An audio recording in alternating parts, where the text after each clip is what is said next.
Hello बच्चों, एक बार फिर स्वागत आप सभी बच्चों का आपके अपने यूट्यूब चैनल फिजिक्स की आत्मा पर।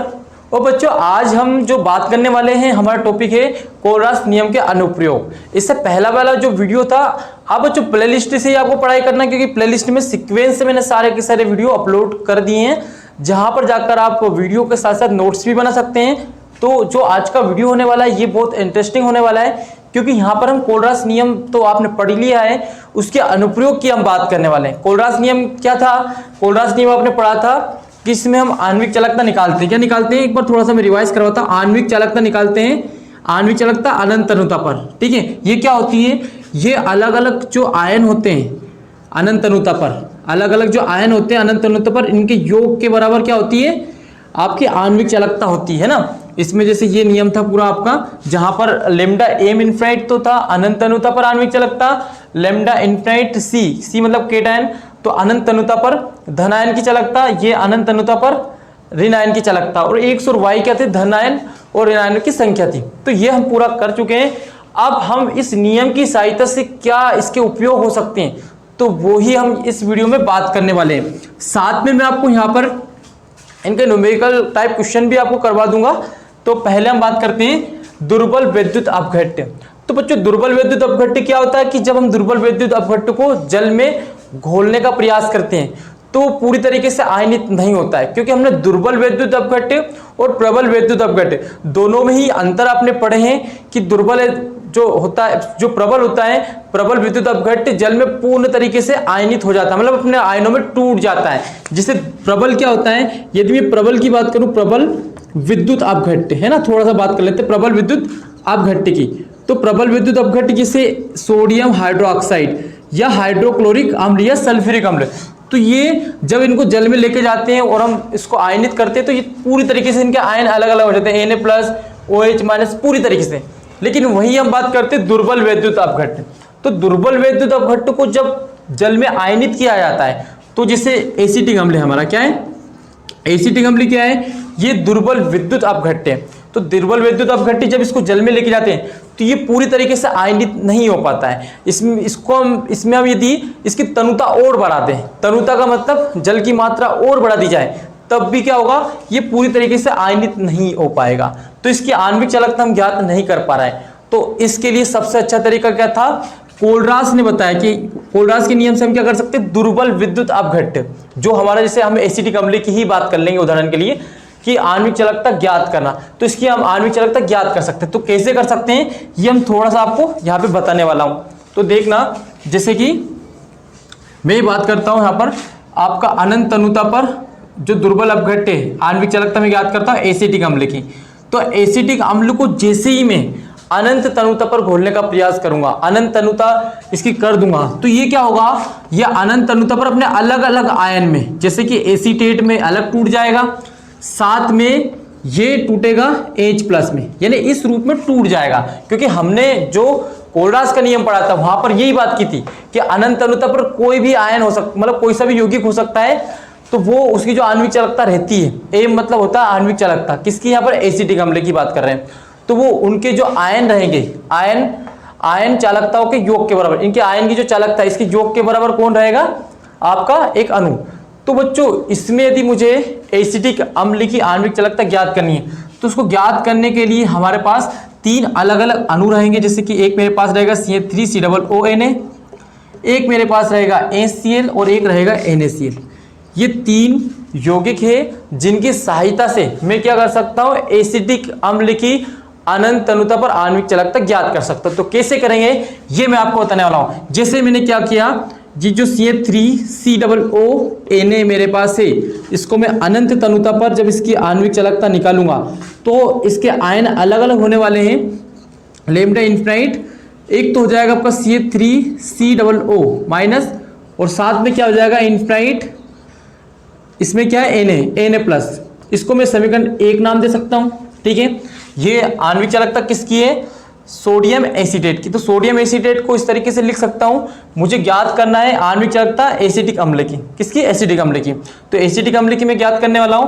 तो एसिटिक अम्ल की जब भी आप आणविक चालकता निकालोगे तो हम 3 अलग अलग प्रबल विद्युत अपघट्य को ले रहा हूं मैं ताकि मैं इसको निकाल पाऊं।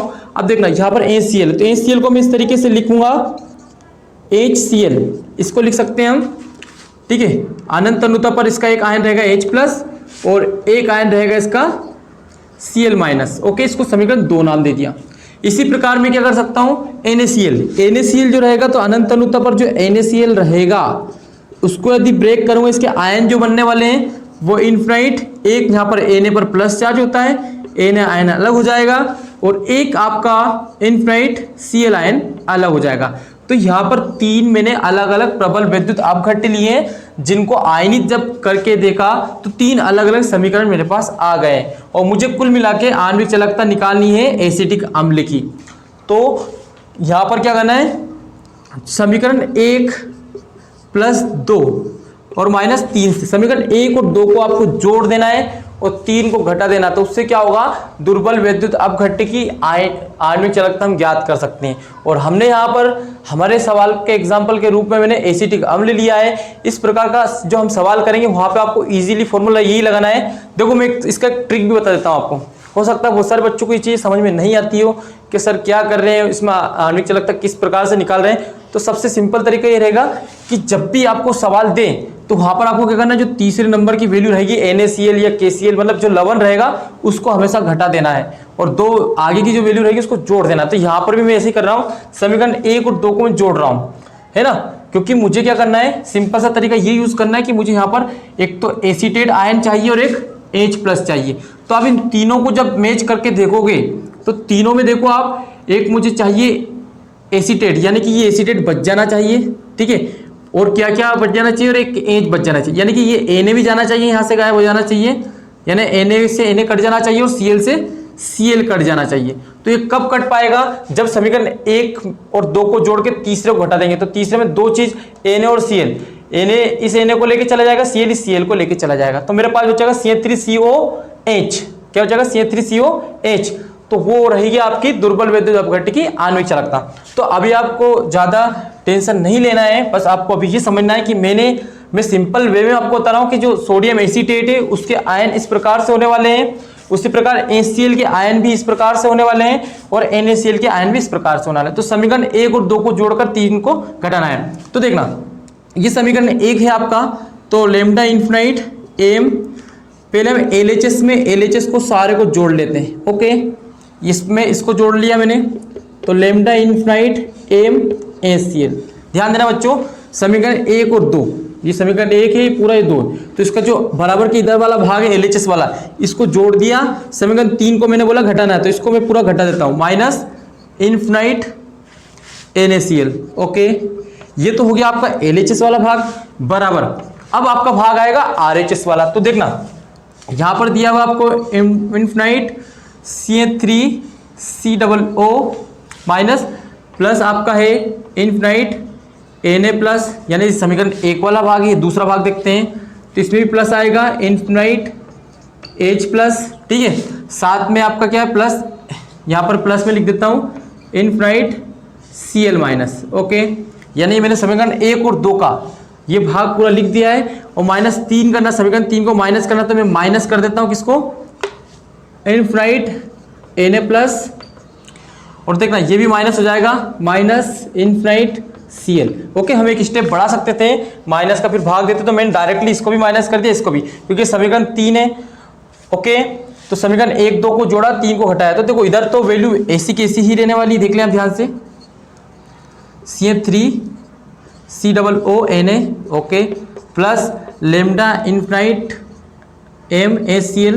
ये समीकरण 1 और 2 ऐसा कैसे ही, और ये आपने माइनस करके लिखा था ना, तो ये LHS भाग तो ऐसा कैसे ही रहने वाला है। अब हमें यहाँ पर इधर चेक करना है, देखो ये वाला जो Na+ है ये Na- माइनस भाग है और ये प्लस भाग कट गया, यहाँ पर ये माइनस है और ये क्या है, प्लस है। तो आप ध्यान से देखोगे तो आपको क्या दिखाई देगा, CH3COO माइनस और ओनली H+। तो इन दोनों को हम देखो यहाँ पर CH3COO और H+, इस प्रकार का जब भी आता है तो हम उसको क्या लिख सकते हैं, एसिटिक अम्ल की आणविक चालकता लिख सकते हैं। तो मैं इन दोनों की जगह पर क्या लिख सकता हूँ, थोड़ी सी जगह कम है, तो इन दोनों की जगह पर मैं क्या लिख सकता हूँ, इनफिनाइट CH3, ठीक है, आणविक चालकता बन जाएगी COOH। ओके, तो ये थी दुर्बल वैद्युत अपघट्य की आणविक चालकता ज्ञात करने का तरीका। तो एक बार मैं यहाँ पर समझा देता हूँ। दो ये अलग अलग आयन थे अनंत अनुता पर। जब अनंत अनुता पर जो आयन होते हैं उनका जो योग होता है वो अनंत अनुता पर आणविक चालकता के बराबर होता है। ये अनंत अनुता पर आणविक चालकता है और ये इनके अलग अलग आयन है। जब भी आयन आते तो आयन इसके बराबर हो गए, इसलिए हमें पास आयन प्राप्त हुए थे, तो मैंने इनके बराबर इसको लिख दिया। तो ये था आपका दुर्बल वैद्युत अपघट्य। तो दुर्बल वैद्युत अपघट्य की आणविक चालकता ज्ञात करना था, तो इसका फॉर्मूला क्या हो जाएगा, ये दोनों समीकरण जुड़ गए, तीसरा घट गया। तो इस प्रकार से जब भी सवाल आएंगे तो हम ज्ञात कर सकते हैं। तो ये आपका कोलरास नियम का फर्स्ट अनुप्रयोग है, तो ये आपको समझ में आया होगा। अब बच्चों हम इससे संबंधित सवाल करके देखते हैं ताकि आपको चीजें समझ में आ जाएगी।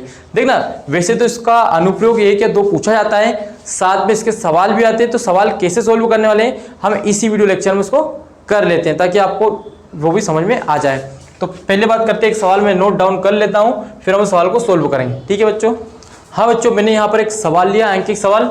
इस सवाल को आप ध्यान से एक बार पढ़ ले। इसमें लिखा अनंत तनुता पर NH4Cl, NaOH, NaCl की आणविक चालकता है क्रमशः 150, 250, 125 ohm inverse centimetre square mole inverse है। तो हमें क्या करना है, NH4OH की अनंत तनुता पर आणविक चालकता ज्ञात करना है। तो सबसे पहले मुझे ज्ञात क्या करना है, तो बच्चों हमें ज्ञात करना है अनंत तनुता पर आणविक चालकता किसकी, NH4OH, है ना। इसको पढ़ने का तरीका होता है अनंत तनुता पर आणविक चालकता NH4 की, ये मुझे ज्ञात करना है। तो बच्चों हमें जो दिया है, क्या क्या दिया हुआ है, तो सबसे पहले देखिए आप दिया है, तो यहाँ पर देख लेते हैं हम NH4Cl जो है NH4 है ना, NH4Cl, इसकी अनंत तनुता पर जो आणविक चालकता है वो मुझे दी हुई है क्रमशः करके, पहले की 150 दी हुई है। ओके, फिर सेकंड दिया है NaOH, यानी कि अनंत तनुता पर जो आणविक चालकता है NaOH की, ये मुझे दी हुई है, कितनी दी हुई है, 250 दी हुई है बच्चों। तीसरा है आपका NaCl, तो अनंत तनुता पर NaCl की जो आणविक चालकता है वो कितनी दी हुई है, 125 दी हुई है। ठीक है, आप चाहे तो इनकी यूनिट पीछे लिख दे या कोई दिक्कत नहीं, सबकी यूनिट क्या है पर ohm inverse centimetre square mole inverse, क्योंकि ये आणविक चालकता की इकाई होती है। बट आपको आंसर में जरूर इकाई लगाना है। ठीक है, जब भी आंसर लिखोगे उसमें इकाई लगाना जरूरी है। अब हमें पता है, हम जानते हैं, है ना, हम जानते हैं किससे, कोलरास नियम से। कोलरास नियम के आपने अनुप्रयोग पढ़ा था, जिसकी आणविक चालकता निकालना रहता है। समीकरण 1 और 2 को आप जोड़ दिए, तीसरे को घटा दीजिए। तो देखो समीकरण 1 है आपका ये, सॉरी यहाँ पर समीकरण 1, समीकरण 2 और समीकरण 3। तो बच्चों सरल तरीका ये होता है कि जो NaCl है KCl वाली वैल्यू आपके आएगी आपके सिलेबस के अकॉर्डिंग, वो हमेशा क्या करना है, उसको माइनस ही करना है आपको, तो आपका आंसर आ जाएगा। या और इससे भी अच्छा सरल तरीका मैं आपको ये बता देता हूँ कि हमें क्या बचाना है, हमें हमेशा जो ज्ञात करने से NH4OH को बचाना है, NH4OH। तो इस सवाल को देखो करने का तरीका क्या है कि मुझे NH4OH की वैल्यू चाहिए, किसकी साइड, इस NH4OH क्या है, ये दुर्बल वैद्युत अपघट्य, और हम दुर्बल वैद्युत अपघट्य की आणविक चालकता कोलरास नियम से ज्ञात कर सकते हैं। तो इसके लिए हमारे पास जो हमने पढ़ा था कि इसके लिए हमें 3 चीजें यहाँ पर दी हुई है, 3 प्रबल विद्युत अपघट्य दिए, इनकी सहायता से हमको इसकी वैल्यू निकालना है। तो बच्चों हमारे पास एक तो NH4Cl रहेगा, एक मेरे पास NaOH रहेगा और एक क्या रहेगा, NaCl रहेगा। तो मुझे कुल मिलाकर ये वाली वैल्यू बचाना है। सरल तरीका है, NH4 बचना चाहिए और OH बचना चाहिए, बाकी सब कट जाना चाहिए। तो आप देखोगे तो एक तो मुझे सुरक्षित चाहिए NH4 और एक सुरक्षित चाहिए OH।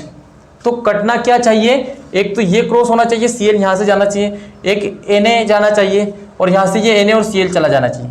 तो तरीका आपको समझ में आ गया होगा ना कि समीकरण 1 और 2 इन दोनों को मैं जोड़ दूं तो NH4OH तो बच ही जाएगा, साथ में जो Cl Na आएगा इसको घटा देंगे तो ये दोनों उसमें से माइनस हो जाएंगे। तो ये तरीका होता है, मतलब एक ट्रिक है, सिंपल तरीका हम बोले तो ये ट्रिक है सवाल को सोल्व करने की। तो कोलरास नियम से हम क्या करेंगे, हमें इसकी आणविक चालकता निकालना है लैम्डा m, ठीक है, sorry lambda infinite m NH4OH यदि मैं निकालूंगा तो क्या करूंगा, इसके लिए समीकरण 1 यानी कि लैम्डा इनफिनाइट m NH4Cl, इसको मैं समीकरण 1 और 2 को क्या करूंगा, जोड़ूंगा। ये जोड़ दिया मैंने यहाँ पर, ओके, NH4Cl, इसको और इसको मैंने क्या कर दिया, सॉरी NaOH है यहाँ पर, NaOH इसको और इसको जोड़ दिया, तीसरे को घटाना है, तो माइनस करना है मुझे इनफाइनाइट एम NaCl को। ओके, तो हमें इसकी आणविक चालकता ज्ञात हो जाएगी। तो देखते हैं इसका मान कितना दे रखा है, 150 दिया हुआ है, प्लस इसकी वैल्यू दी है 250। ओके बच्चों, माइनस 125, तो इसको सोल्व कर लेते हैं। तो 150 और 250 हो जाएंगे 400, माइनस 125 कर दीजिए, तो कितना आने वाला है, तो ये जाएगा 275, है ना। 400 में 25 जाएंगे 275। तो इसकी इकाई जरूर लगाना है, तो ohm inverse centimetre square mole inverse. तो आई होप ये सवाल आपको समझ में आया होगा। मैंने आपको तरीका ये बताया कि आपको क्या करना है। इस प्रकार के जब भी सवाल आ जाते हैं, अनंत अनुता वाले सवाल, आणविक चालकता वाले, जो कि जिसमें कि क्या रहेगा, कोलरास नियम से संबंधित यदि सवाल आता है, और इस प्रकार का यदि सवाल आता है जिसमें हमें अनंत अनुता पर आणविक चालकता ज्ञात करना है किसी की, तो समीकरण एक और, तो या फिर आप, मैंने तरीका बताया कि आप क्या करें कि जो चीज जिसकी आणविक चालकता ज्ञात करना है उसको रखना है, बाकी को काटना है। तो काटने का तरीका ये होगा कि हम कुछ भी करके तीसरा वाला जिसमें दो वैल्यू कट जाए, जिसमें दो वैल्यू एक साथ कट जाए, जिससे NaCl की जरूरत नहीं है हमें इसमें, तो हमें क्या करना है, उसको हटाना है, बस बाकी को जोड़ देना है। ओके, तो इस तरीके से आप हमेशा याद रख पाओगे। तो ये सवाल हो गया। इससे संबंधित एक और सवाल मैं आपको देता हूं ताकि आपके कॉन्सेप्ट और क्लियर हो जाए। तो ठीक है बच्चों, में देखिए बच्चों, एक और मैंने अंकित सवाल लिया, बहुत इजी है। आप चाहो तो वीडियो को थोड़ा सा पॉज करके रोक कर इस सवाल को आप सोल्व कर सकते हो। और जिस बच्चे ने इस सवाल को सोल्व कर लिया, ये समझ लीजिए कि जो अनुप्रयोग फर्स्ट है, दुर्बल वैद्युत अपघट्ट, जिसकी आणविक चालकता हम ज्ञात करते हैं, उसको आप कर लोगे।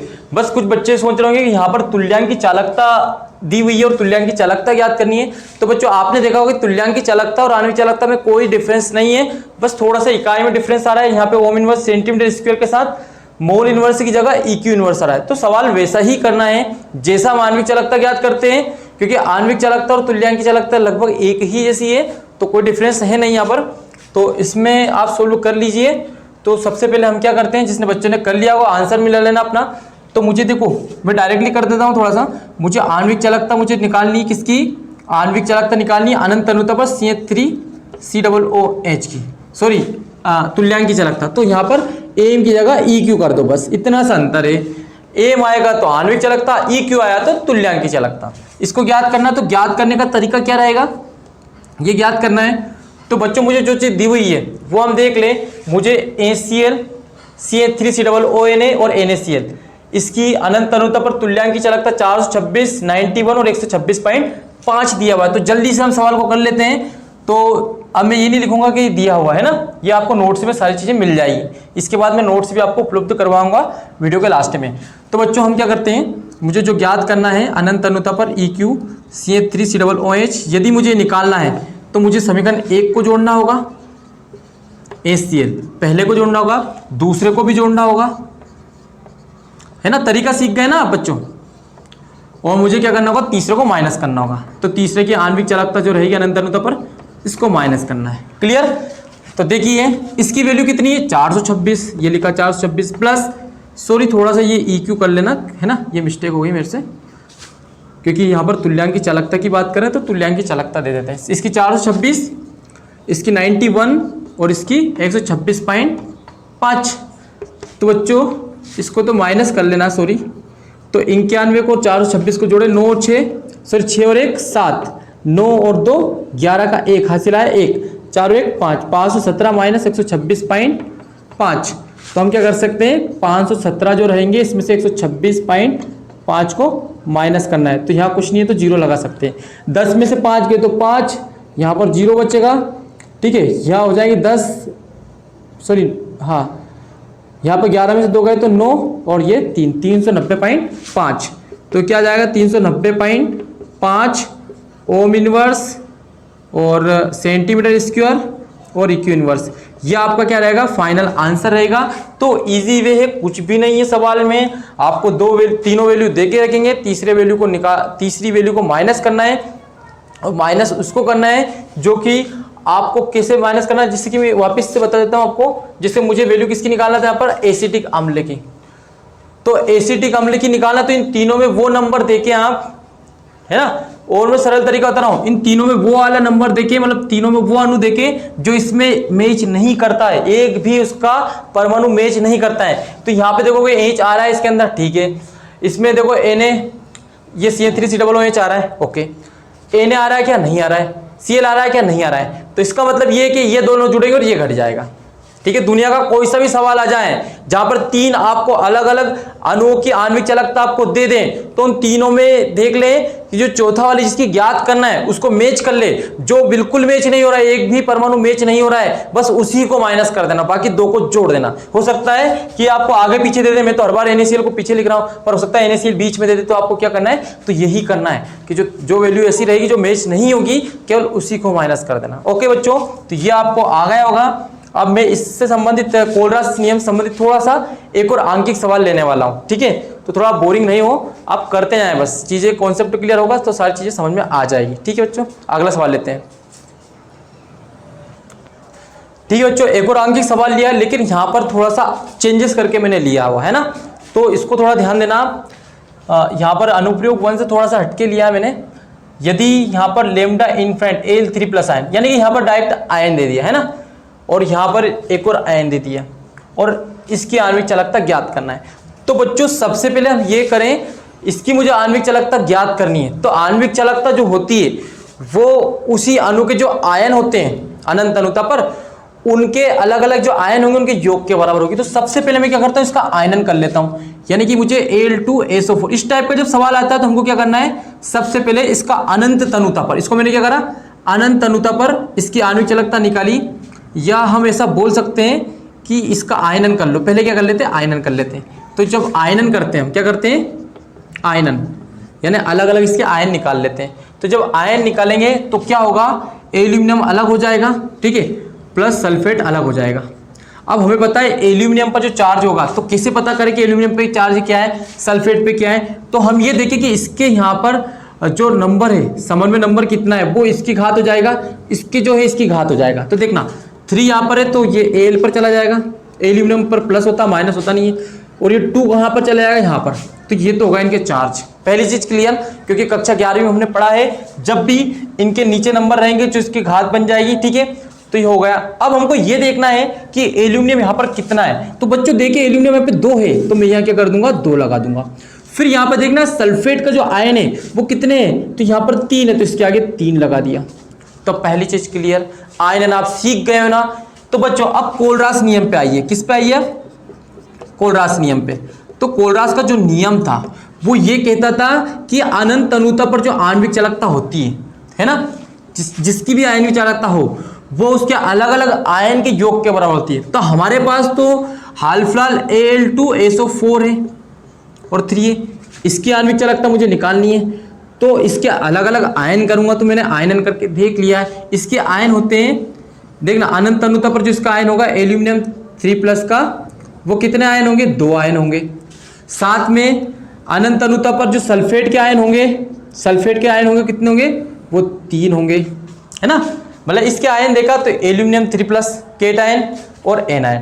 क्योंकि जो आणविक चालकता होती है वो क्या होती है, आणविक जो चालकता होती है अनंत तनुता पर, वो अनंत तनुता पर केटायन और अनंत तनुता पर एनायन, केटायन और एनायन के योग के क्या होती है, बराबर। और जो सामने एक्स और वाई आते हैं वो धन आयन और ऋण आयन की संख्या होती है। तो हमारे सवाल में धन आयन की संख्या 2 है और ऋण आयन की संख्या 3 है, यानी कि इसमें x का मान कितना है, 2 है, और y का मान कितना है, 3 है। ठीक है, तो थोड़ा सा ये देखिए आप कि मैंने क्या किया है, जो हमारे पास एल्यूमिनियम सल्फेट था, एल्यूमिनियम सल्फेट को जब मैंने क्या करा, आणविक चालकता निकाल के देखी तो ये इसके अलग अलग आयन के योग के बराबर होती है। तो एल्यूमिनियम का आयन यहाँ पर 3+ होता है और सल्फेट का आयन 2- होता है। मान लो आपको ये नहीं पता कि इस पर 3+ और 2- होता है, तो ये आपको सवाल में ही मिल जाएगा। ये देखिए सवाल जब आएगा तो एल्यूमिनियम पर 3+ दे रखा है और सल्फेट पे 2- दे रखा है, और ये दोनों किसके आयन होंगे, इसी के आयन होंगे जिसकी आणविक चालकता हमको ज्ञात करना है। सवाल वाला जब भी देता है ना तो वो आपको जिसकी भी आणविक चालकता देंगे उसके आयन उसी में मौजूद रहेंगे, है ना, सवाल में ही मिल जाएंगे आपको। तो दोनों के आयन आपको दिखाई दे रहे हैं। तो जब मैं इसको अलग अलग करूंगा तो एल्यूमिनियम 3+ अलग होगा, सल्फेट अलग होगा। बस ये देखना है कि एल्यूमिनियम के टोटल आयन कितने हैं और सल्फेट के टोटल आयन कितने हैं। तो ये भी आपको इनके नीचे दिखाई देंगे। एल्यूमिनियम के नीचे 2 लिखा हुआ है, सल्फेट के नीचे 3 दिया हुआ है। तो एल्यूमिनियम के आयन 2 है, सल्फेट के 3 है। अब करना कुछ नहीं है, इनके मान रख दीजिए। इस एल्यूमिनियम 3+ का जो मान है वो देखो 189 दिया हुआ, तो ये 189 मैंने यहाँ पे रख दिया है। प्लस ये 3 आपके ऐसे कैसे ही, सल्फेट के जो वैल्यू है वो कितनी दी हुई है, 160 दी हुई है, तो 160 मैंने यहाँ पे रख दिया। ओके बच्चों, 2 9 18, 18 का 8 हासिल आया 1, 8 दूनी 16 और 1 17 के 7 हासिल 1, 2 एकम 2 1 3, 378 बना। प्लस 3 का यहाँ पर 480 कर दीजिए, क्योंकि 16 तिया 48, 0 का 0। जब इन दोनों को जोड़ेंगे तो 8 का 8 हो जाएगा, 8 और 7 15 के 5 हासिल आया 1, 3 और 4 7 और हासिल का 8, तो 858। अब बच्चों 858 क्या है, तो आणविक चालकता है। तो आणविक चालकता की इकाई क्या होती है, तो ये होती है ओम इनवर्स सेंटीमीटर स्क्वायर और मोल इनवर्स। तो आई होप सारी ही चीज़ें आपको समझ में आ गई। हमने इस वीडियो को में हमने क्या क्या पढ़ा है, कोलरास के जो अनुप्रयोग है, फर्स्ट वाला अनुप्रयोग पढ़ा है। इसके बाद वाला जो वीडियो होगा उसमें मैं अनुप्रयोग 2 की बात करूंगा, क्योंकि बच्चों ये वीडियो थोड़ा सा लेंदी हो रहा है, तो अपने को ज़्यादा लेंदी वीडियो नहीं पढ़ना है, क्योंकि इसमें बच्चे बोर हो जाते हैं। तो पहला अनुप्रयोग मैंने करवा दिया। उस अनुप्रयोग से संबंधित जो सवाल आपके बोर्ड एग्जाम में आ सकते थे, इससे बाहर नहीं आता है बच्चों, ठीक है, इससे बाहर नहीं आता है, तो आपको टेंशन नहीं लेना है। इसी वीडियो को चाहे तो आप रिपीट कर लेना, क्योंकि कहा जाता है कि 10 अलग अलग बुक पढ़ने से अच्छा है कि एक ही बुक को 10 बार पढ़ लें। तो इससे अच्छा है कि आप अलग अलग वीडियो ढूंढते फिरे, इस एक ही वीडियो को 2 से 3 बार आप अच्छे से देख लोगे तो आपकी चीज़ें क्लियर हो जाएगी। यदि आपने एक बार अच्छे से स्लो वीडियो स्पीड में भी देखा तो समझ में आ जाएगी। तो ठीक है बच्चों, फिर नेक्स्ट वीडियो में कल फिर मिलते हैं एक नए वीडियो के साथ। तब तक के लिए बाय बाय, जय हिंद।